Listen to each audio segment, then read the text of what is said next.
Ngayong araw inaasahan ang inaugurasyon ng 300 metrong Fort Santiago Riverwalk. Ito ay pangungunahan ni First Lady Liza Araneta Marcos.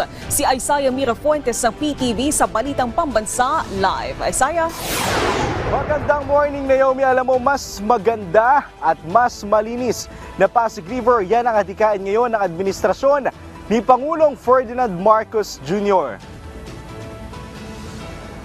Ilog Pasig ang pinakamahabang ilog dito sa Metro Manila. Binabagtas ito ang lungsod ng Maynila hanggang sa bungad ng probinsya ng Rizal. Ito ang nagdudugtong sa Manila Bay at Laguna de Bay.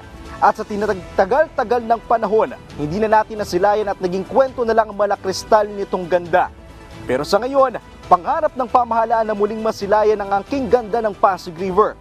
Nakatakdang buksan sa publiko ang Phase 3 ng Pasig Bigyang Buhay Project na ang layunin ay maging isa sa tourist attraction.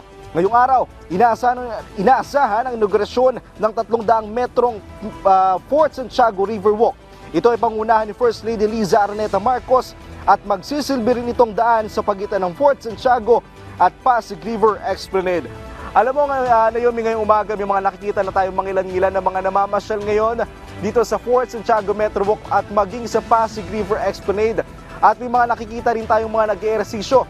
At yung ilan nga ay mga kumukuha ng litrato dahil sinasabi nila sa atin, napakaganda daw ng lugar ito na i-post sa kanilang mga social media account. At magandang balita pa, Naomi, dahil walang bayad ang pagpasok dito at bukas ito 24 oras. At yan mulang update mula dito sa Pasig River. Balik muna sa iyo, Naomi. Maraming salamat, Isaiah Mirafuentes ng PTV.